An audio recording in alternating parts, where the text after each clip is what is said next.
you look at the way yoga has assumed an imagination in the popular culture, the entire iconography around it, and immediately what comes to mind is a fit person in a particular asana or mudra. Now that's good to look at, but that's not yoga. That's just not yoga. Yoga is not about, as they say, the coming together of body, heart, mind, soul, and a few other things as well. And there is just so much meaningless poetry around it that sounds flowery but amounts to nothing.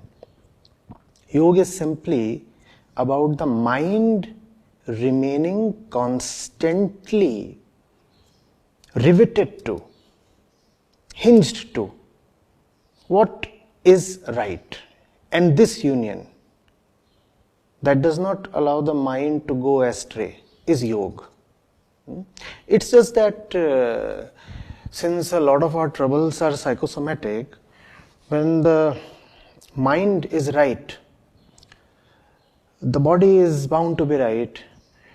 When you know what is worthy to be done in life, then you will know that the body is important, because you will not want the body to take away much of your time and attention, and you will want to preserve your body and keep it right and healthy as a great vehicle that can take you towards your destination. The body will then become a resource for the mind, and the body will consequently be kept all right. So the health of the body is something that is a byproduct of yoga. It is secondary, it is not the central thing. The central thing is that you should live rightly. Now you said, how do we incorporate yoga in our daily living? Now that's not at all the point of yoga. Yoga is not something that you can just somehow fit into your usual daily pattern of life. Yoga has to be the center of your life. Yoga is not something that you bring in from outside and somehow give a place. What is yoga? I repeat, yoga is one's determination to live rightly. Yoga is not something that you use to keep the body fit so that you can continue with your absurd ways. I might be living a very mistaken, a very deluded kind of life, and still I might want to have a fit body, because a fit body allows pleasures of all kinds and keeps away pains of many kinds. And also, given that most of us are terribly body identified, there is an added incentive to be physically fit. Now, that's gross misuse of yoga. I'm into a job or business because I want to do well in my profession. Therefore, I use, or rather misuse or misappropriate yoga to serve my purposes. I'll give you an example. Long back I had read that there was this bunch of extremists, and when they were to launch an attack on one of the destinations, one of the targets they had set, they were actually trained in breath control and some techniques of so-called physical yoga, so that they could more effectively, more efficiently achieve their targets. Now, is that what we want to use yoga for? We say we have our own targets in life, and let yoga be utilized so that we can reach our targets in a more efficient way. Now, that's not at all the purpose of yoga. Yoga has to be the center of your life. And what do I mean by that? Yoga has to set the target.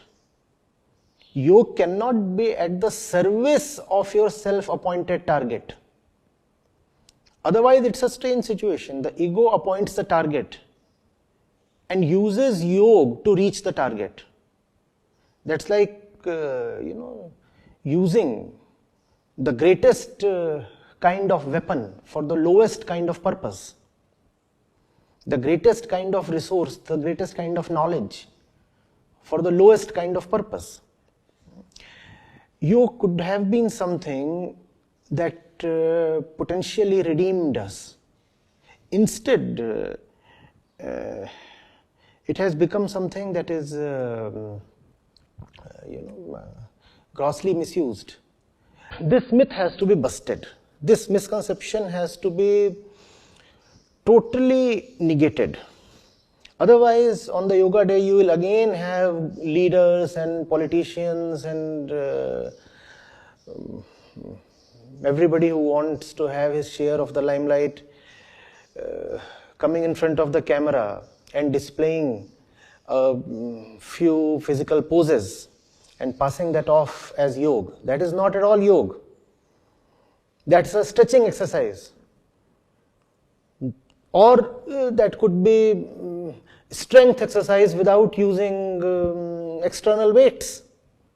You go to the gym, you use iron weights, or you could do the same exercises using body weight. Now, stretching and strength building, this is not at all yoga. I'm not denying the importance of this. Everybody should have a flexible body. Stretching is great. We all must have powerful muscles. So, having a well-toned and strong body is again great. But please, that is not yoga. That is not yoga. Let's not corrupt the very concept itself. And if you will go closely into the psychological aspects of it, the ego has a vested interest in limiting yoga, in actually caging yoga within the concept of physicality. Because if yoga is not arrested within the bodily walls of physicality, then yoga will attack the ego itself, and the ego does not want that. So the ego has played a clever, dirty trick. It has said, yoga is wonderful, yoga is great, and yoga is physical. Now the moment you liberate yoga from these artificial and unwise physical constraints, yoga becomes such a powerful force of life transformation. Then you have to read, then you have to understand. Then you have to go into what Patanjali and Sri Krishna actually meant. Now, that is something we do not want to go into. But we are very happy with having a slim body because it helps in doing whatever we want to do. And that's the evil in it, whatever we want to do. Why do you want to do whatever? Why don't you do that which is right? And yoga is about that itself, doing what is right, not doing whatever. You have ample gurus who will come over and say, oh, you do this, and then you can do whatever you want to do. Now, the moment you hear this kind of phraseology, that yoga will help you do better, whatever you want to do, I suppose one must run away. Because that's exactly antithetical to yoga. Yoga is not about doing whatever you want to do. It's ego that says that. Not the dedicated, devoted, wise mind. No, that does not come from there.